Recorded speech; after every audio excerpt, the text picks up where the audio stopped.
Vamos lá, gente.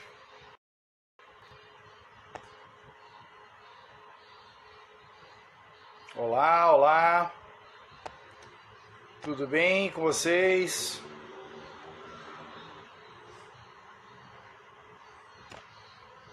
Olá, beleza? Vamos lá?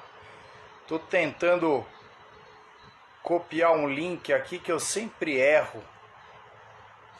Mas peço perdão aí pro pessoal que tem me auxiliado aí. Como é que tá o áudio? Tá bem?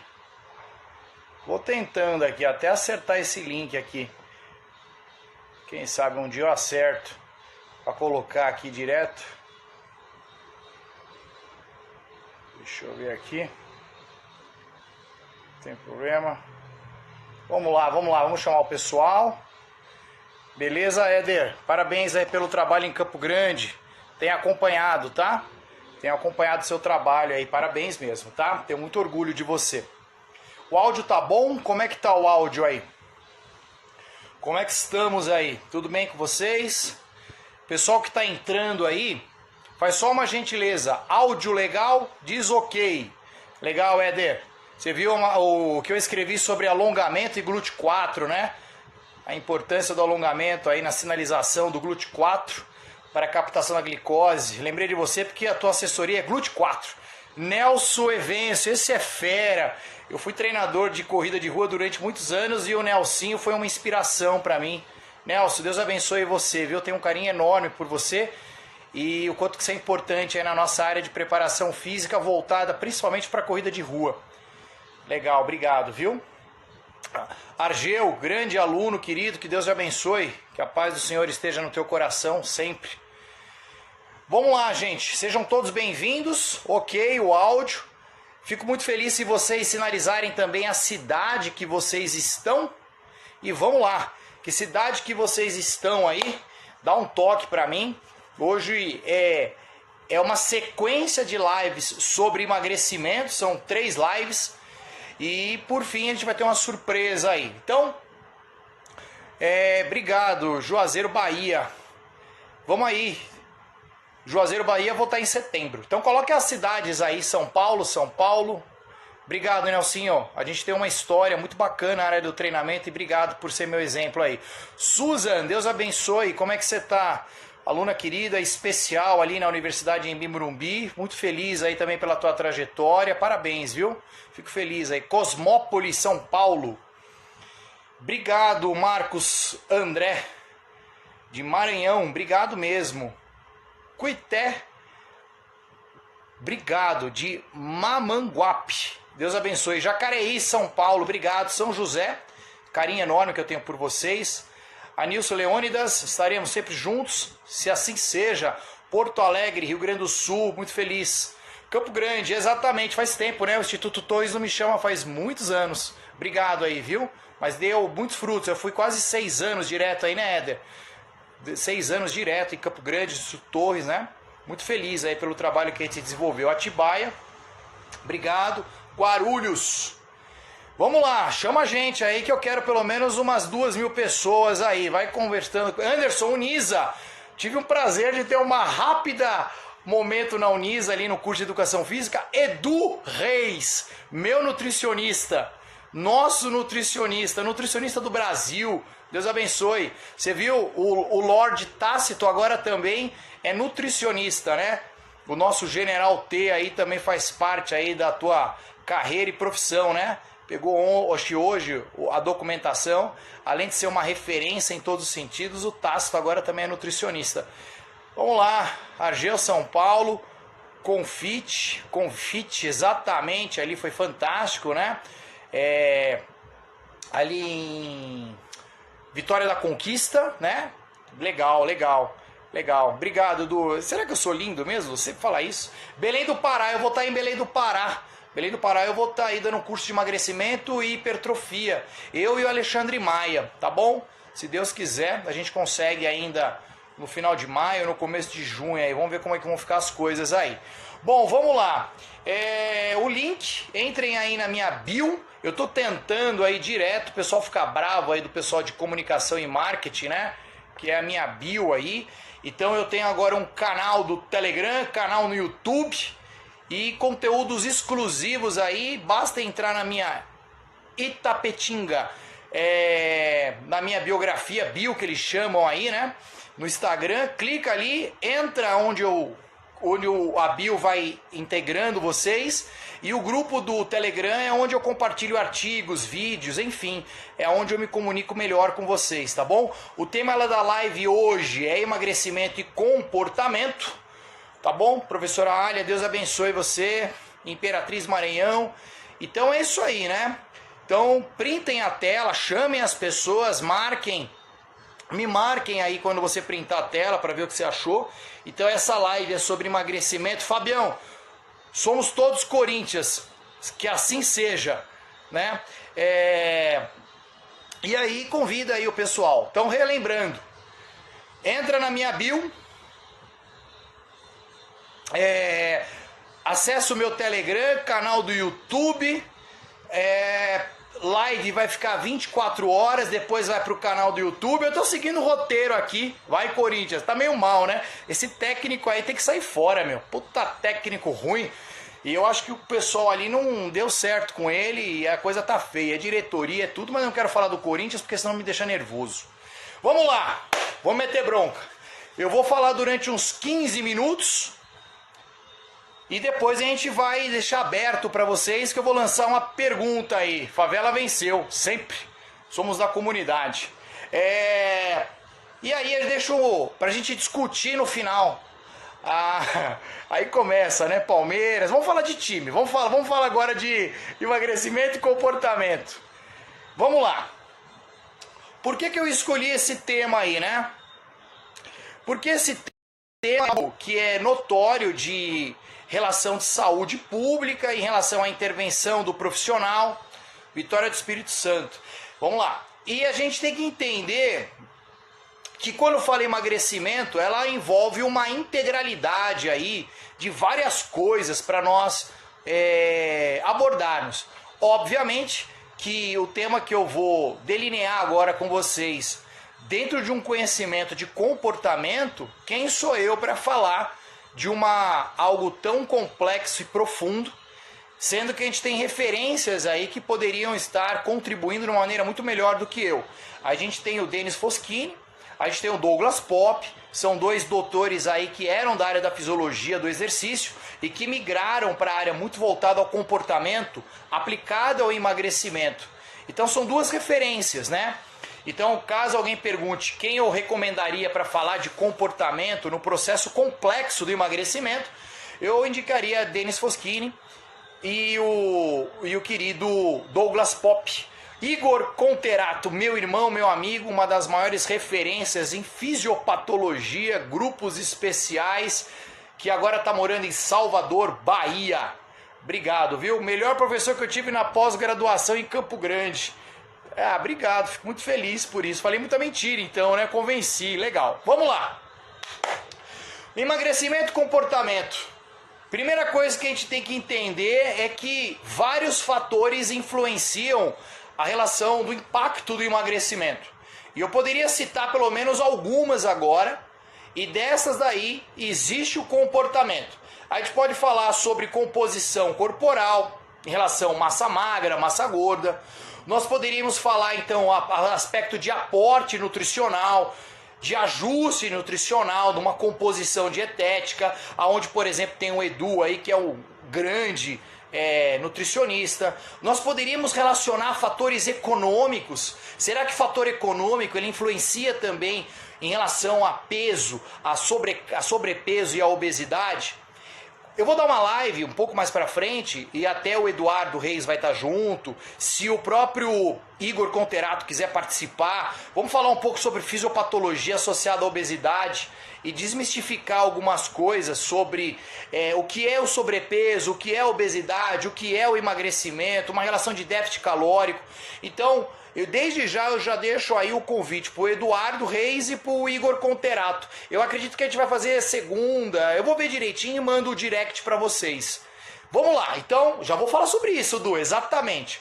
Para quem não sabe, a minha formação, além da educação física, eu fiz filosofia e teologia, e esse assunto que é tratado hoje como algo novo, mas desde 1970, meados da década de 70, já havia um conceito que era a relação biopsico-sociocultural, no qual eu vou abordar um pouquinho também hoje. Então a gente tem aspectos econômicos, aspectos de medicamento, aspectos de microbiótica relacionada ao intestino, genética, a gente tem a relação de hormônios, crelina e leptina e tantos outros hormônios, a gente tem fatores sobre sensibilidade à insulina, resistência à insulina, nós temos a relação da taxa metabólica em relação à taxa metabólica diante de uma atividade física, do efeito térmico dos alimentos, nós temos também fatores culturais. Nós temos fatores de saciedade em relação a esses fatores culturais. Nós temos comportamentos da idade, que também é um fator que pesa em relação à obesidade e o processo de sobrepeso. Nós temos finalmente o processo de comportamento. Então você percebe que logo agora de antemão, de cara, eu apresento no mínimo 12 possibilidades ou mais possibilidades que pode diretamente interferir sobre fatores relacionados ao emagrecimento, pensando como disfunções do processo inflamatório sistêmico. Mas hoje eu quero me ater a um deles, só um. Vamos falar sobre comportamento. Então, de novo, estou recomendando para quem gosta dessa área comportamental, além de pessoas que são relacionadas à área da psicologia comportamental, na área da educação física nós temos 2 doutores referências. E para mim é sempre bom referenciar doutores no qual eu tenho admiração e carinho. O Denis Foschini e o Douglas Popp. Os 2 trabalham muito nessa área comportamental em relação ao processo complexo do emagrecimento. Mas aí me faz lembrar algumas coisas muito antigas, né, em relação a isso. Por exemplo, nós temos um artigo bem antigo que ele relaciona dispêndio energético, atividade física, relação à aptidão, numa perspectiva de evolução. Olha que louco! Como perspectiva de evolução. Vamos tentar lembrar de coisas de, 2 milhões de anos atrás, 1 milhão de anos atrás. E é curioso que quando você pensa em 1 milhão, 2 milhões de anos atrás, nós tínhamos o surgimento de um gênero chamado Homo, que depois se tornou o que nós chamamos de Homo sapiens. Mas o que eu estou querendo com isso?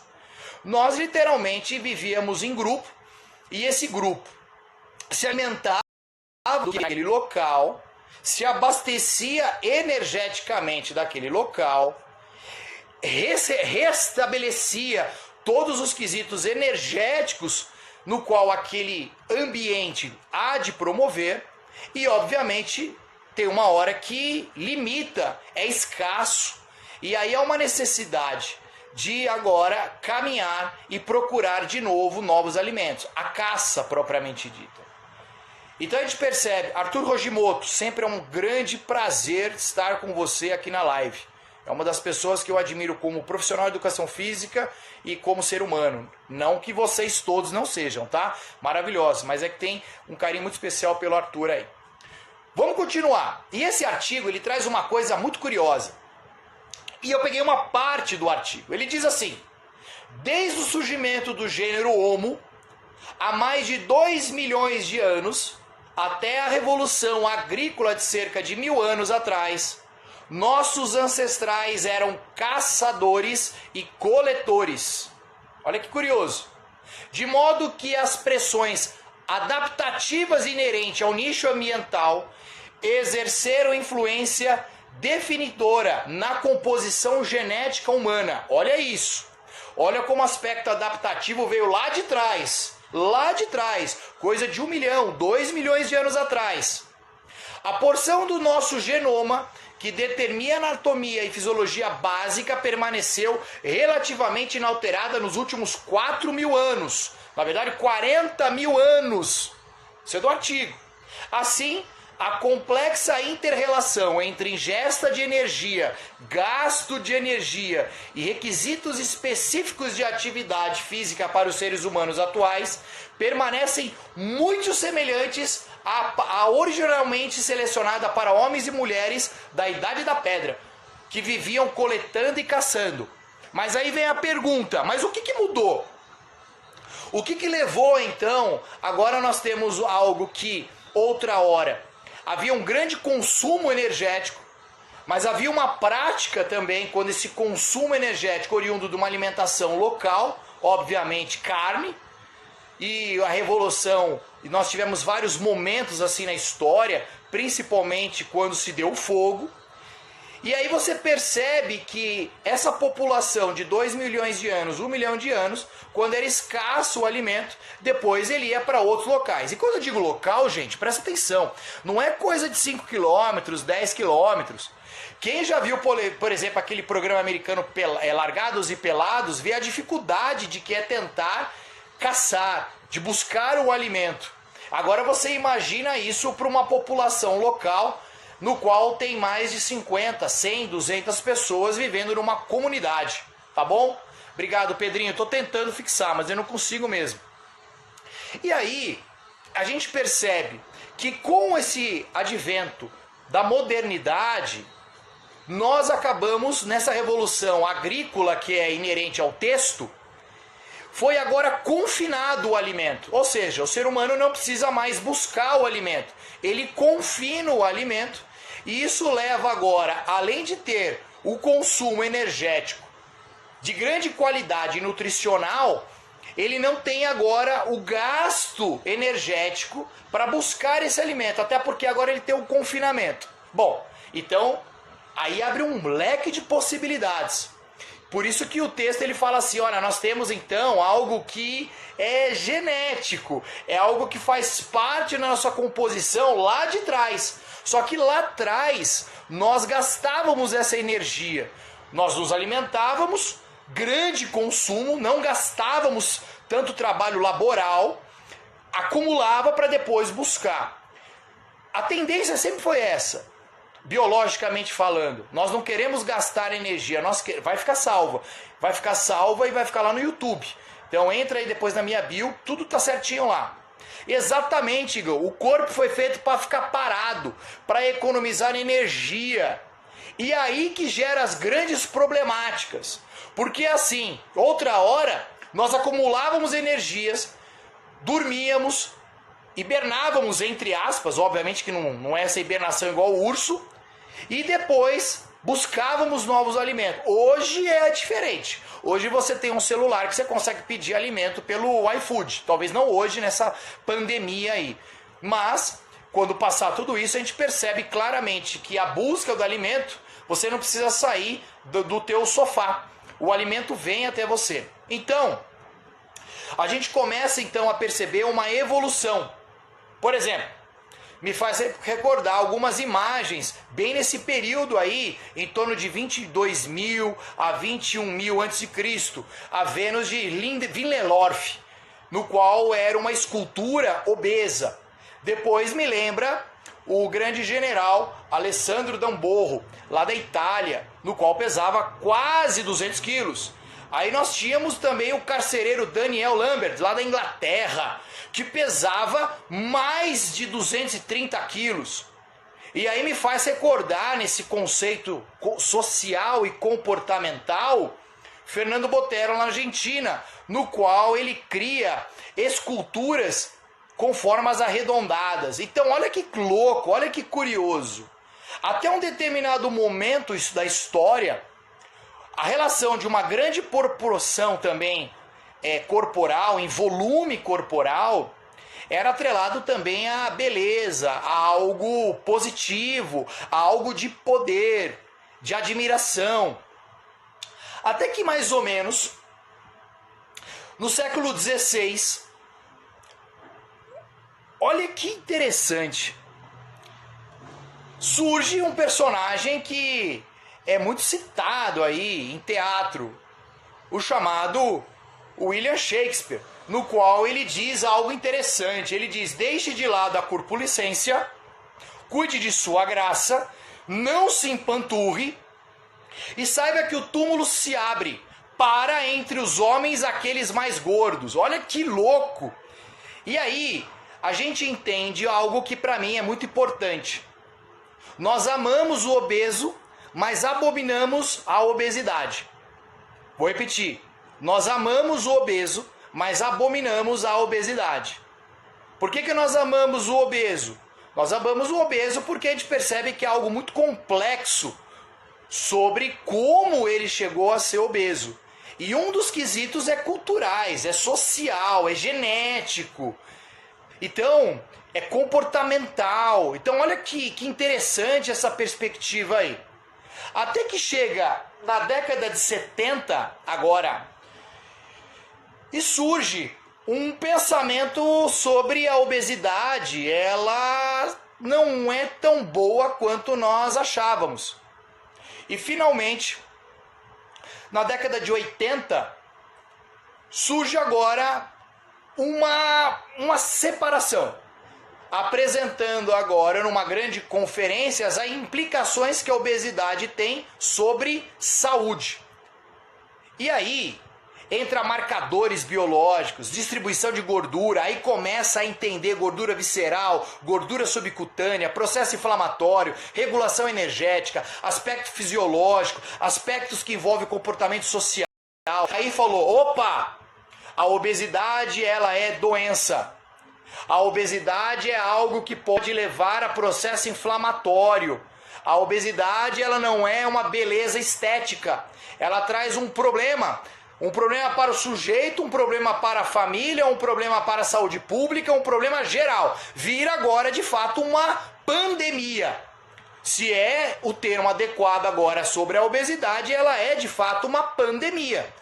Porque se você for analisar, eu não vou entrar nesse assunto hoje, porque eu vou dar uma live sobre isso, sobre o que leva à morte associada à obesidade, meu irmão, minha irmã, você vai perceber que os números que eu vou apresentar, e o Eduardo e o Igor Conterato podem nos ajudar, vai ficar assustado. Guilherme Teles, aí, amigo pessoal, doutorando lá da Federal do Rio, vocês vão falar, Léo do céu, mas morre muita gente com relação ao processo inflamatório, a citocinas, a comprometimentos cardíacos, disfunção endotelial, diabetes, síndrome metabólica, acidente vascular encefálico. Pois é! Por isso que eu falo, se for falar de pandemia, vamos falar de coisa que tem um impacto lá de trás. Então vamos continuar. E aí vem uma pergunta. Se existe essa relação comportamental, a gente entende que o ser humano, ele não é só um aspecto biológico para ser analisado, mas ele envolve um aspecto psicológico, ele envolve um aspecto sociocultural. Por isso que o termo me agrada. O homem ele é um ser biopsico-sociocultural. E uma abordagem da obesidade, ela envolve biopsico-sociocultural. E olha que curioso, a parte fisiológica é bio. Agora a parte o quê? Social, cultural, bio, psico, sociocultural, que envolve também a parte psicológica, você percebe que é o eixo, é o encaixe desses elos para entender que o ser humano ele é um ser integrado. Ele é um ser que ele tem as relações do meio externo, que envolve sociedade, que envolve cultura, que envolve aspecto psicológico e que há de afetar também o teu biológico.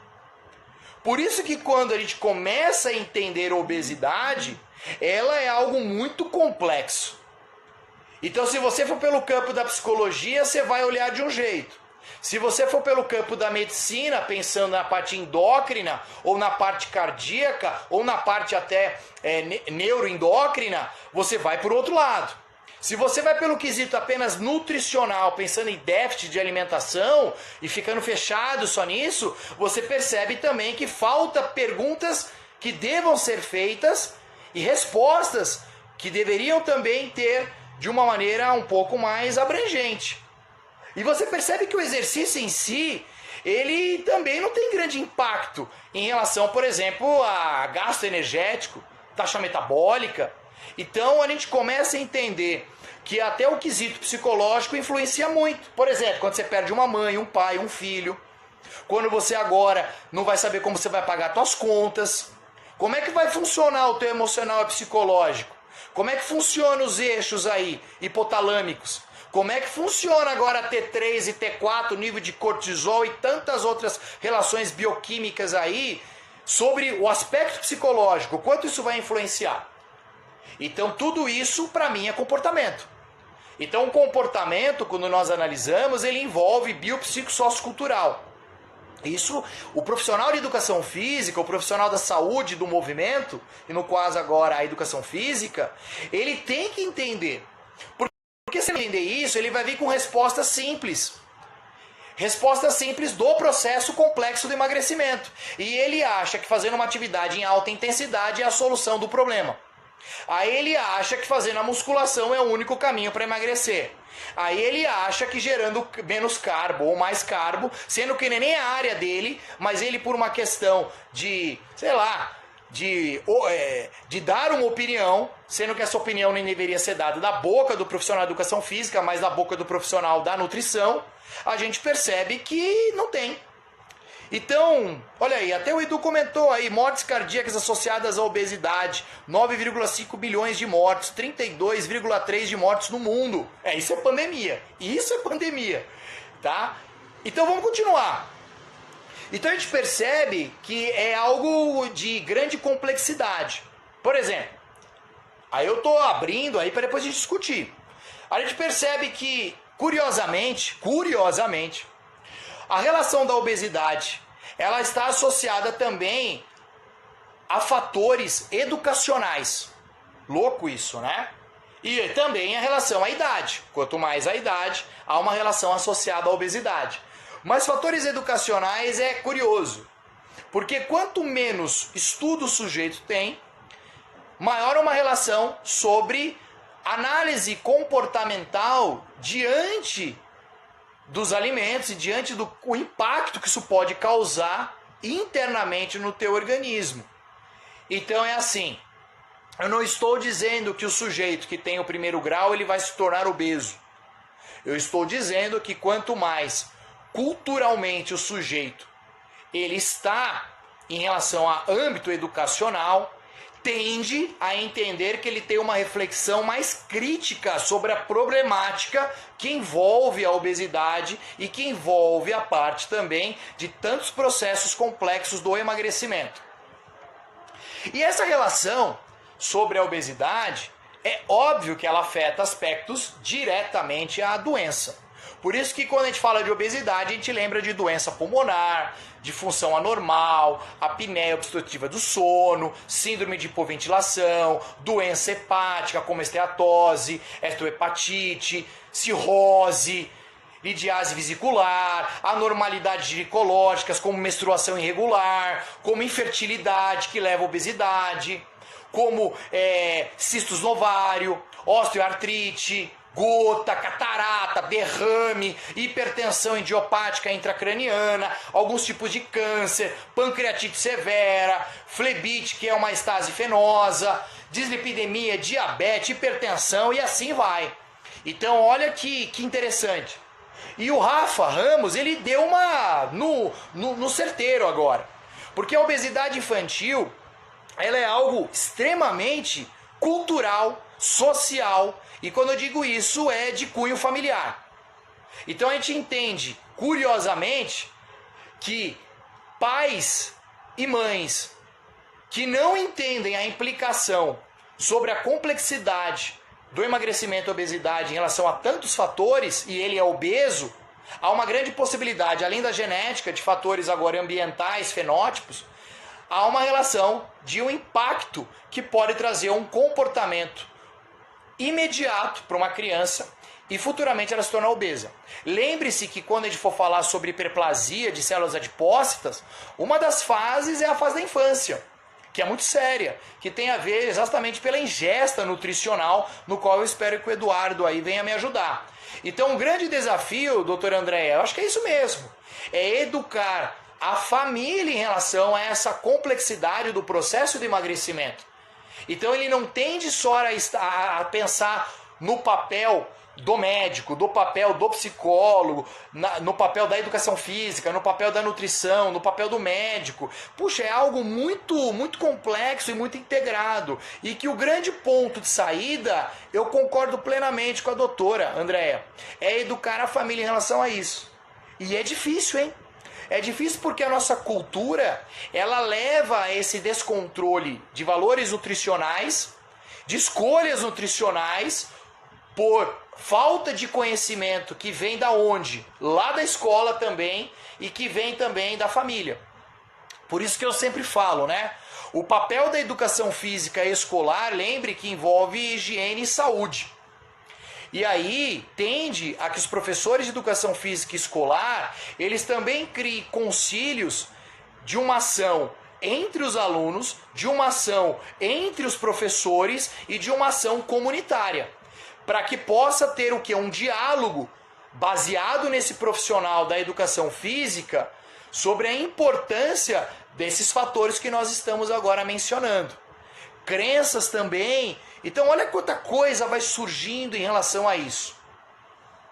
E aí, eu trouxe um artigo também, e aí eu terminando esse artigo eu deixei aberto agora para a gente conversar, que é um artigo da American College of Sport Medicine, e que ele veio abordar exatamente sobre análises estatísticas sobre o nível de atividade e também sobre a regularidade, sobre o início de uma prática de atividade física. Esse artigo vai estar disponível na minha bio, que eu vou agora liberar depois lá no Telegram, para quem faz parte do grupo.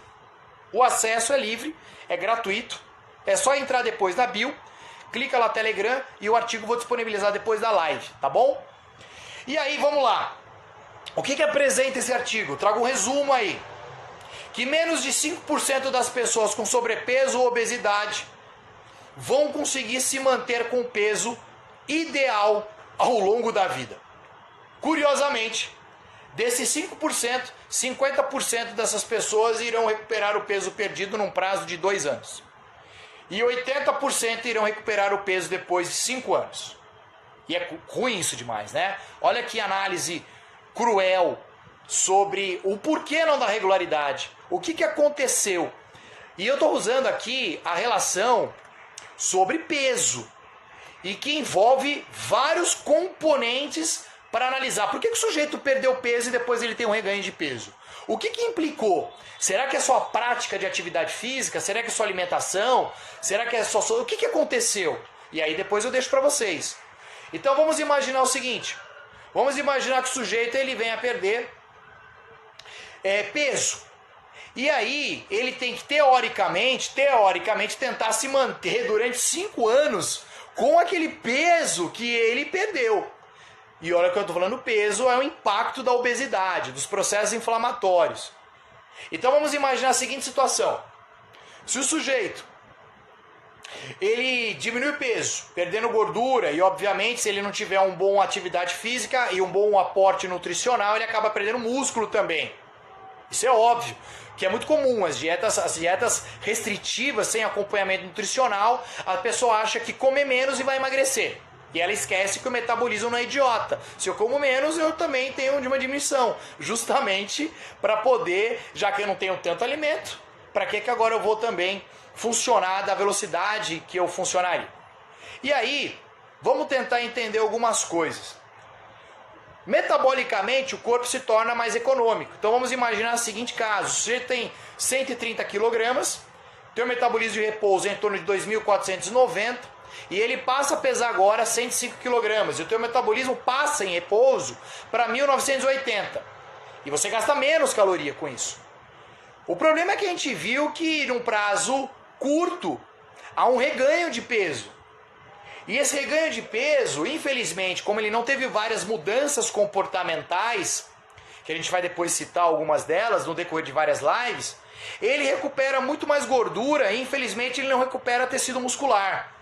E o metabolismo dele não tende a permanecer no estado que era inicial. Quando ele pesava 130 quilos, o metabolismo dele estava em 2.490. Ou seja, ele volta a pesar 125 kg. O problema é que o metabolismo dele ainda está com 1.980 quilocalorias. E aí o que acontece? Tudo fica mais difícil. Tudo fica mais complicado agora. Então, a pergunta que eu faço baseado nisso, a gente percebe que o aspecto comportamental ela é algo impactante no processo crônico e complexo e sistemático que deva envolver a relação das intervenções de uma transdisciplinaridade de vários profissionais atuando, e que não é só da educação física, não é só da nutrição, não é só o médico, não é só o psicólogo, não é só a família.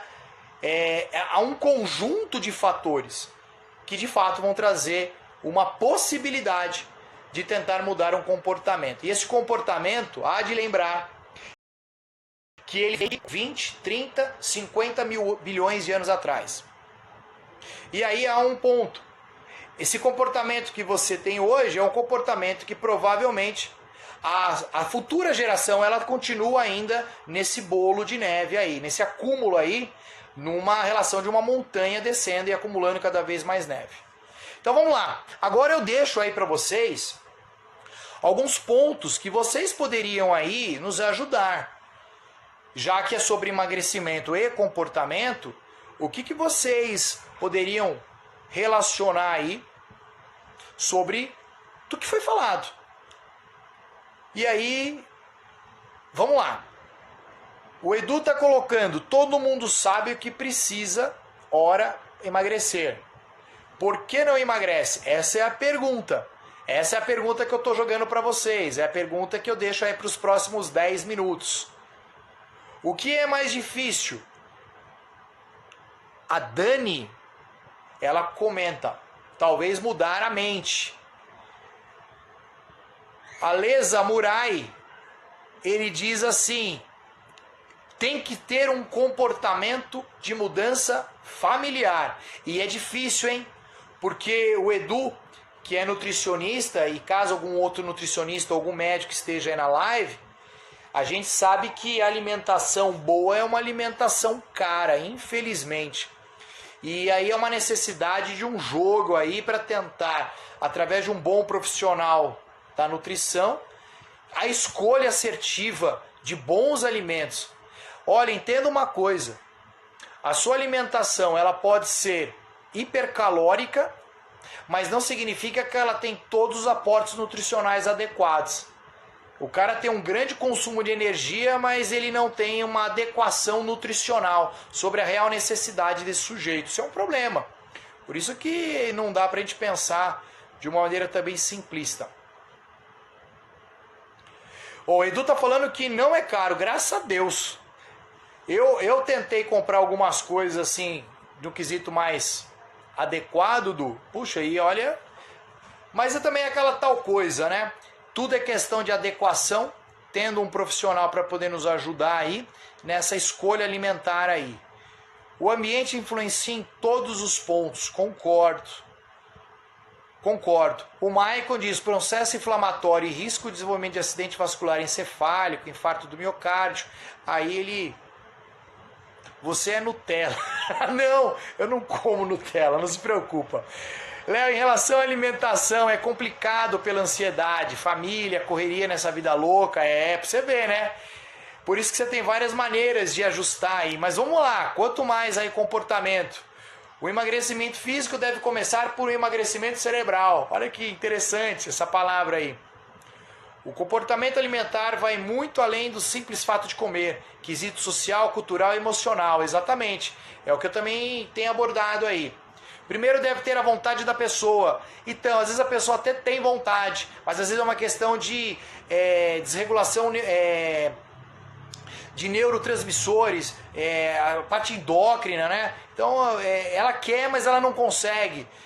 E é complicado, viu? A gente vai falar depois sobre desregulação aí, sobre neuropeptídeos aí. É complicado, mas eu entendo, ela quer, ela até se esforça, mas é uma luta bioquímica aí.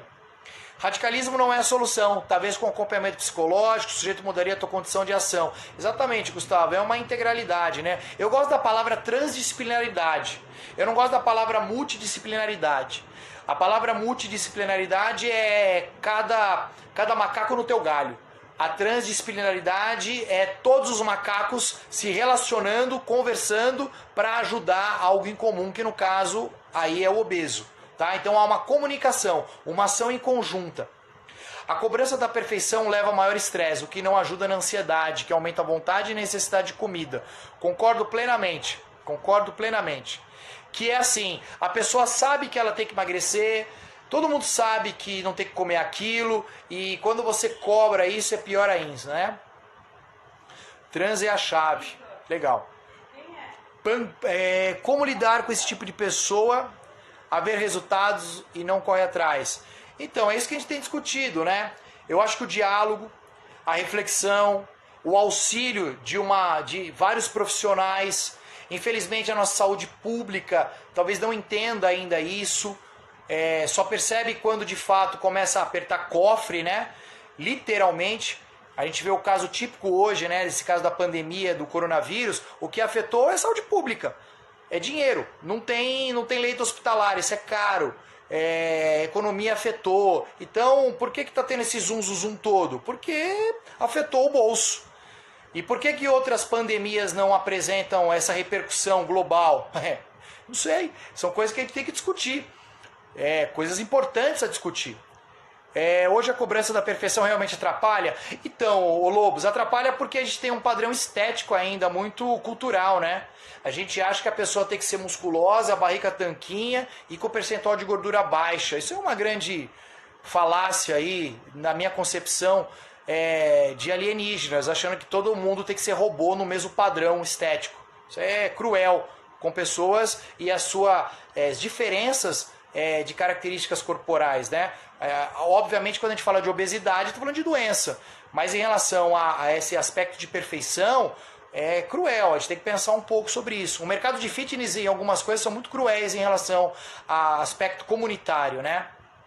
Tanto é que eu percebo claramente, dificilmente um obeso vai passar numa catraca de academia. Ele tem que pedir para abrir a entrada e saída de emergência. Isso já é uma barreira social absurda, né? Pessoas da área da saúde que prometem milagres, acabam atrapalhando e seguindo no caminho certo e errado. Como todas as áreas, o doutor Andréia, bons e maus profissionais Mestre, a mídia da perfeição está detonando a mente das pessoas. Pois é, a gente da educação física tem que agora trazer a responsabilidade. Primeiro, para de botar essa porra no Instagram e em Facebook, desculpa o palavrão, de mostrar barriguinha, mostrar perninha, mostrar bundinha, sua como personal. Para de mostrar isso. Se você está mostrando isso, você está indo o que a midiática tem apresentado. Isso é um contrafluxo. Isso para mim é um paradoxo, é cruel, é uma mentira do que é a educação física real, tá?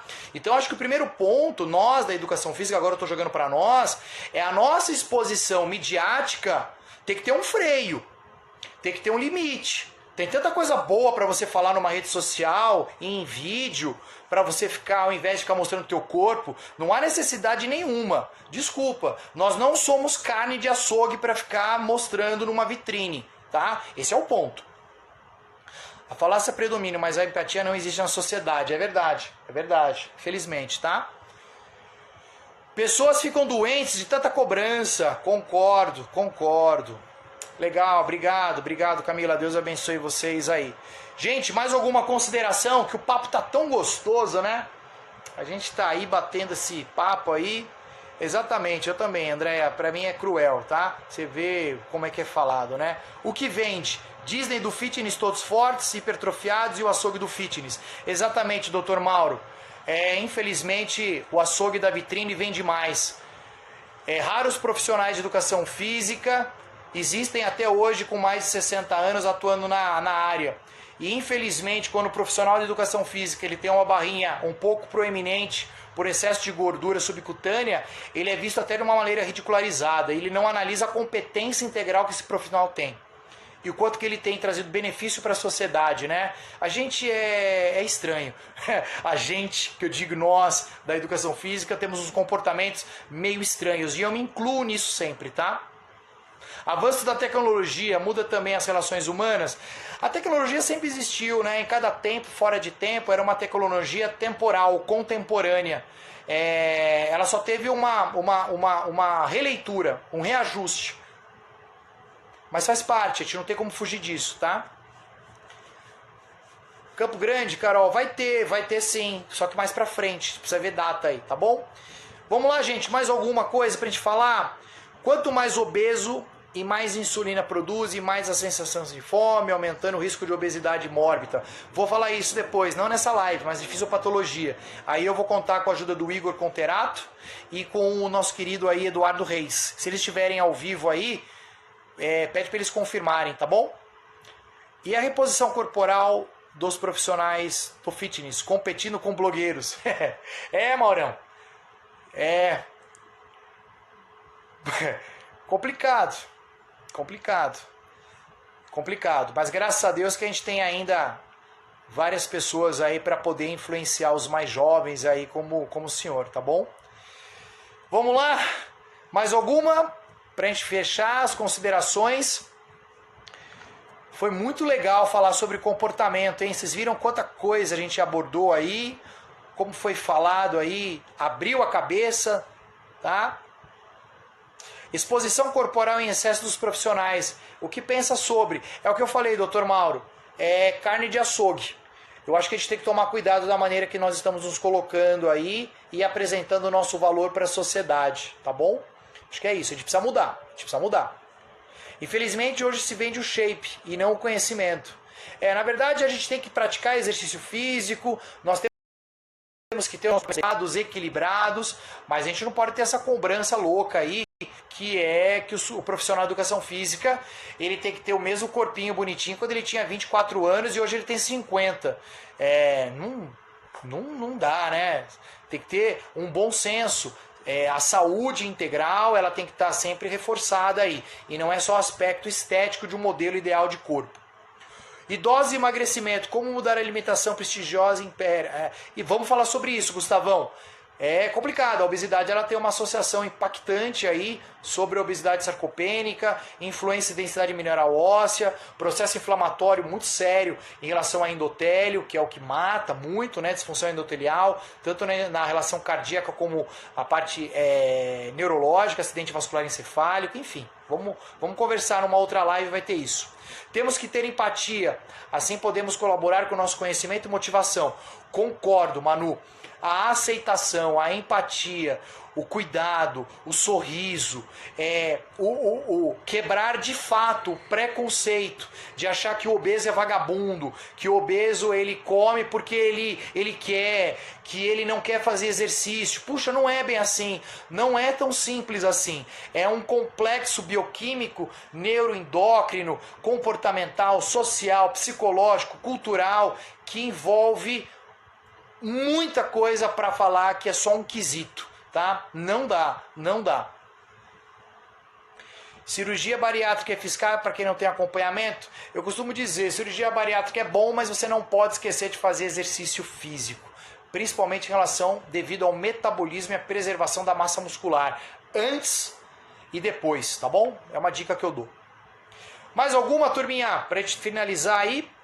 E aí eu faço as considerações finais. Vamos pelo menos a duas perguntas, gente, a duas colocações. Obesidade sarcopênica, osteosporose, queda e fratura, limitação e abalo psico... exatamente. Muito associado ao idoso. Perfeito. Ajudar sem julgar. Perfeito, gostei da frase. Antes do corpo, o profissional deve alimentar o cérebro de conhecimento. Tá? Eu concordo. Na verdade, conhecimento é diferente de sabedoria. Conhecimento é você adquirir o que a gente busca na área acadêmica, né? E em outras áreas do saber. A sabedoria é como você vai transferir isso em benefício do próximo. Então a gente poderia tentar entender. Muitos têm conhecimento, mas poucos têm a sabedoria. E é curioso que muitos têm sabedoria, mas não têm o conhecimento. Olha que paradoxo, né? Porque muitos entendem o outro, mas eles não têm o cunho acadêmico, a bagagem acadêmica, mas eles compreendem muito mais o próximo do que aquele mestre ou doutor dentro de um convívio de pesquisa. Professor, em relação ao sono e obesidade, tem uma relação sim, tá? A gente vai falar depois sobre isso. Mas ela tem um impacto também sobre a obesidade. Devido a hormônios, tá? Principalmente a hormônios. Mais alguma consideração? E a gente encerra com as considerações finais. Espero que vocês tenham gostado. Dá o joinha aí se todos gostaram. Se alguém entrou mais aí na live, coloca a cidade que você está participando, que para mim é muito importante. Devemos valorizar os conhecimentos de várias áreas para moldar a nossa intervenção e assim conseguir agregar valores educacionais. Perfeito, Gustavo, gostei. Conhecimento não transmitido gera obesidade cerebral e leva a processo inflamatório, podendo levar à morte, apoptose. Perfeito, gostei. É isso aí, gente. Obrigado, viu? Eu tô vendo muito joinha aí. Obrigado. Se quiser colocar cidade, eu gosto de falar da cidade, que é onde você cria o teu elo, né? Jô Pedro, tudo bem, vai estar salvo aí na live, entra na minha bio no Instagram, Mogi Guaçu, Indaiatuba, Juliana, obrigado, Rafa, obrigado aí, São Gonçalo de Sapucaí, Minas Gerais, tamo junto, obrigado aí, o Dari Personal, Janiel, Lesumarei Personal, obrigado, fui Léo, seu primeiro aluno da USP de corrida, abração, verdade, obrigado Lê, e hoje você é profissional de educação física, Caxias do Sul, Itaquera, Porto Alegre, Diadema, Guararema, Criciúma, olha só, precisamos de carbo para emagrecer? Sim! Precisamos de carbo para emagrecer, mas aí o Eduardo vai falar sobre isso também, não dá para deixar de ter carbo, obviamente que você pode manipular, mas não pode parar de comer carbo, ele é importantíssimo, tá? Principalmente em relação ao ciclo de Krebs, para funcionar ele, ó, perfeito. Senão a beta-oxidação acaba afetando. Carol, obrigado. V-Shaper, assessoria esportiva. Cheguei atrasado, mas vai estar salvo aí na minha bio e no YouTube. Francisco de Badaró. Ainda vou trazer você para a região novamente. Josinei te recomendou. Obrigado, Josinei, muito querido. Referência em postura, referência internacional em postura. Manda um abraço para ele. Obrigado. São Gonçalo Evangelista, Minas Gerais, Criciúma. E eu acho que é isso. Gente, finalizamos, né? Começamos às 8, terminamos aí faltando 8 minutos para as 9, que é o que geralmente o Instagram permite, né? Fiz primeiro curso com você, já aqui em Recife. Obrigado, obrigado. Carla, obrigado. Gisele Del Negro, obrigado. Expedito, obrigado. Obrigado, Fortaleza. Vou estar aí, né, no curso de emagrecimento e hipertrofia. Já veio para Campinas, não dei aula em Campinas ainda, tá bom? Gente, obrigado. Nos encontramos aí em outros momentos, vai ter uma outra live que a gente vai falar sobre bioenergética em relação ao emagrecimento. E a última live é uma abordagem fisiopatológica e tem uma quarta live que é para um grupo exclusivo aí que vai estar no Telegram e depois a gente conversa sobre isso, tá bom? Bom, eu vou deixar salva essa live então no meu story, mas ela vai para o canal do YouTube. Eu peço uma gentileza, printe a tela, recomende as pessoas a compartilhar conhecimento, sabedoria, e para mim é uma honra receber novos amigos aí em minha rede social, não por questão de vaidade, muito menos por egocentrismo nesse sentido mas é mais para poder ter vocês próximos, a gente construir uma educação física sempre bacana e caminhando junto, tá bom? O tema da live então foi emagrecimento e comportamento. Acessem a minha biografia, entrem no meu Telegram, me acompanhem. Obrigado pelo carinho de sempre, obrigado de verdade. Eu tenho um amor pelo que faço. Obrigado, Espírito Santo, obrigado, Gustavo. Suas colocações foram muito bacanas. Obrigado a todos, viu? É muito especial ter vocês aí em alguma parte das 24 horas do dia aí. Obrigado, espero ter contribuído aí de alguma forma. Printem, compartilhem, falem bem ou mal de mim, mas como diz, falem de mim. E a frase é: você é contra a obesidade, mas você ama o obeso. Esse é o ponto, vou repetir. Você abomina a obesidade, odeia a obesidade, mas você deve amar o obeso. É com esse olhar e com essa forma de agir que a gente tem que ir, caminhar em conjunto entre os iguais. Afinal de contas, nós somos gente. E gente tem que caminhar com gente no sentido mais humano que a palavra nos ensinou desde quando existiu pessoas, tá bom? Obrigado pelo carinho, obrigado por tudo. Fiquem com Deus. Deus abençoe vocês e até a próxima.